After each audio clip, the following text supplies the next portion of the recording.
ಅದು ಭಾಳ ಪ್ರಮುಖವಾಗಿ ಬೆಂಗಳೂರಿನಲ್ಲಿ ಆಟೋ LPG ಗ್ಯಾಸ್ ಅಭಾವ ಸೃಷ್ಟಿ ಏನಾಗಿದೆ. Ministry of petroleum and natural gas, ಕೇಂದ್ರ ಸರ್ಕಾರದ ಪೆಟ್ರೋಲಿಯಂ ಮಿನಿಸ್ಟ್ರಿ, ಅದಕ್ಕೊಬ್ಬರು ಮಂತ್ರಿಗಳಿದ್ದಾರೆ, ಹರ್ದೀಪ್ ಪುರಿ ಸಿಂಗ್ ಅಂತ. ನಮ್ಮ ಎಫ್ಸ್ಟೀನ್ ಫೈಲಲ್ಲಿ ಭಾಳ ಪ್ರಮುಖವಾದಂಥ ಪಾತ್ರವನ್ನು ವಹಿಸಿದವರು ಅವರು, ಹರ್ದೀಪ್ ಸಿಂಗ್ ಪೂರಿ ಅವರು. ಅದರಲ್ಲಿ ಕೆಲವು ಪಾತ್ರವನ್ನು ಪ್ರಮುಖವಾಗಿ ವಹಿಸ್ಕೊಂಡಿರುವಂಥವರು ಆಹಾರ ಮತ್ತು food and distribution supplies, civil supplies ministry. ನಮ್ಮ ರಾಜ್ಯದವರೇ ದಿನ ಬೆಳಗ್ಗೆ ಅಂದರೆ ಟನ್ಗಟ್ಟಲೆ ಸುಳ್ಳು ಹೇಳುವಂಥ ಏಕೈಕ ವ್ಯಕ್ತಿ ಪ್ರಹ್ಲಾದ್ ಜೋಶಿಯವರು. ಇವರಿಬ್ಬರು ಪ್ರಮುಖವಾಗಿ ಜನಸಾಮಾನ್ಯರ ಮುಂದೆ ಬಂದು ಸಮಸ್ಯೆ ಏನು ಇದೆಯಾ ಇಲ್ವಾ ಅನ್ನುವಂಥದ್ದು ಹೇಳುವಂಥ ಕೆಲಸವನ್ನು ಮಾಡುವಂಥದ್ದು ಬಿಟ್ಟು ಮಿಕ್ಕಿದ್ದೆಲ್ಲ ಮಾಡುವಂಥ ಕೆಲಸವನ್ನು ಮಾಡ್ತಾಯಿದ್ದಾರೆ. ಗ್ಯಾಸ್ ಸಪ್ಲೈ ಮಾಡುವಂಥದ್ದೇ ಆಗಲಿ, ಪೆಟ್ರೋಲು, ಡೀಸೆಲ್ಲು ಮತ್ತು ಇತರ ಎಲ್ಲ ಪೆಟ್ರೋಲಿಯಂ ಪ್ರಾಡಕ್ಟ್ ಸಪ್ಲೈ ಮಾಡುವಂಥದ್ದಕ್ಕೆ ಅವಕಾಶ ಇರುವಂಥದ್ದು ನಾನು ಈಗಾಗಲೇ ಹೇಳ್ದಂಗೆ ministry of petroleum and natural gases. ಅದರ ಅಡಿನಲ್ಲಿ 3 ಕಂಪ್ನಿಗಳನ್ನು ಸೃಷ್ಟಿ ಮಾಡ್ಕೊಂಡಿದ್ದಾರೆ. ಒಂದು ಇಂಡಿಯನ್ ಆಯಿಲ್ ಕಾರ್ಪೊರೇಷನು, ಎರಡನೇದು ಭಾರತ್ ಪೆಟ್ರೋಲಿಯಂ ಕಾರ್ಪೊರೇಷನು, ಮೂರನೇದು Hindustan petroleum corporation. All the 3 corporations R coming under ministry of petroleum and natural gases as I said.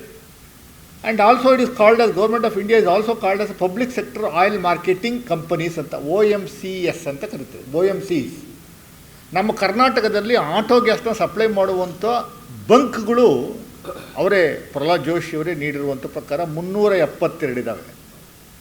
372 bunk ಸ್ಟೇಷನ್ಸ್ಗಳು ಗ್ಯಾಸ್ನ fill up ಮಾಡುವಂಥದ್ದು, ಫಿಲ್ ಮಾಡಿ ಜನಗಳಿಗೆ supply ಮಾಡುವಂಥದ್ದಕ್ಕೆ petrol ಬಂಕ್ಗಳ ಥರ 372 ಇದ್ದಾವೆ. 372 ಪೈಕಿ 72 Indian oil corporation, Bharat petroleum, Hindustan petroleum ಅಂದರೆ ಸರ್ಕಾರದ ಸ್ವಾಮ್ಯದ ಕಂಪನಿಗಳು, ಬಂಕ್ಗಳಿವು 72. ಇನ್ನು 300 ಪ್ರೈವೇಟ್ ಕಂಪನಿಯವರಿಗೆ ಕೊಟ್ಟಿದ್ದಾರೆ ನಡೆಸುವಂಥದ್ದು. 372 ಕಂಪ್ನಿಗಳಿಗೆ ಇವರು ನಾವು LPG ಗ್ಯಾಸನ್ನು ಎಷ್ಟು ಬೇಕೋ ಅಷ್ಟನ್ನು ಸಪ್ಲೈ ಮಾಡುವಂಥ ಕೆಲಸವನ್ನು ನಿರಂತರವಾಗಿ ಆಯಿಲ್ ಕಾರ್ಪೊರೇಷನವ್ರು ಮಾಡ್ತಾವ್ರೆ ಅಂತ BJPಯವರು ಸುಮ್ಮನೆ ಹೇಳಿಕೆ ಕೊಡುವಂಥ ಕೆಲಸವನ್ನು ಮಾಡ್ತಾವ್ರೆ. ಇವತ್ತು ನಾನು ಟ್ವಿಟ್ಟಲ್ಲಿ ನೋಡಿದ್ದೀನಿ, ಹಿಂದೂಸ್ತಾನ್ ಕಾರ್ಪೊರೇಷನ್, ಆಯಿಲ್ ಕಾರ್ಪೊರೇಷನ್ನವರು ಟ್ವೀಟ್ ಮಾಡಿದ್ದಾರೆ, ಯಾರು ಆತಂಕ ಪಡಬೇಕಾಗಿಲ್ಲ, ಎಲ್ಲವೂ ಸರಿ ಇದೆ, ಎಲ್ಲರಿಗೂ ನಾವು ಸಫಿಷಿಯೆಂಟಾಗಿ ಸಪ್ಲೈ ಮಾಡ್ತಾಯಿದ್ವಿ. ಎಲ್ಲರಿಗೂ ಸಫಿಷಿಯೆಂಟಾಗಿ ಸಪ್ಲೈ ಮಾಡುವಂಥದ್ದಾಗಿದೆ. ಮತ್ತು ಬೆಂಗಳೂರಲ್ಲಿ ಯಾಕೆ ಕಿಲೋಮೀಟ್ರ್ ಗಟ್ಟಲೆ 3 ದಿವಸ 4 ದಿವಸ ಪಾಪ ಆಟೋ ಡ್ರೈವರು ನಿದ್ದೆ ಇಲ್ಲದೇ ಕಾಯ್ಕೊಂಡಿರುವಂಥದ್ದು ಮಾಡ್ತಾಯಿದ್ದಾರೆ ಅನ್ನುವಂಥದ್ದು ಅರ್ಥ ಆಗ್ತಾ ಇಲ್ವ? ಅದಕ್ಕೆ ಉತ್ತರ ಕೊಡುವಂಥ ಕೆಲಸವನ್ನು ಮಾಡಿ. ನಾನು ಕೆಲ ಆಟೋ ಸಂಘಟನೆಯ ಪದಾಧಿಕಾರಿಗಳು ಅಂತ ಹೇಳ್ಕೊಂಡು ಮಾಧ್ಯಮದ ಮುಂದೆ ಬಂದು ಕರ್ನಾಟಕ ರಾಜ್ಯ ಸರ್ಕಾರನ ಬೈತಾ ಇರುವಂಥವ್ರಿಗೆ ಒಂದು ಹೇಳುವಂಥದ್ದು ಕಿಚ್ಚೆ ಪಡ್ತೀನಿ. ದಯಮಾಡಿ ನೀವು ಯಾರೋ BJP ಸ್ಪಾನ್ಸರ್ಡು, BJPಯವರು ನಿಮ್ಮನ್ನು ಕಳಿಸಿ ರಾಜ್ಯ ಸರ್ಕಾರ ವಿರುದ್ಧ ಮಾತಾಡುವಂಥದ್ದಕ್ಕೆ ಒಂದು ಇದು ಮಾಡ್ತಾ ಇದ್ದಾರೆ ಅನ್ನುವಂಥದ್ದು ಮೇಲ್ನೋಟಕ್ಕೆ ಭಾಳ ಸ್ಪಷ್ಟವಾಗಿ ಕಾಣ್ತಾ ಇದೆ.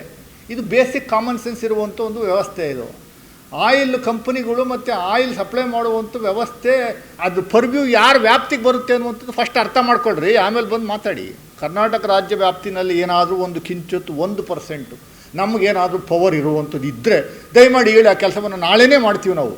ಅದು ಬಿಟ್ಬಿಟ್ಟು ರಾಜ್ಯ ಸರ್ಕಾರದ ಮೇಲೆ ಗೂಬೆ ಕೂರಿಸುವಂಥ ಕೆಲಸವನ್ನು ಮಾಡ್ತಾಯಿದ್ದೀರಾ.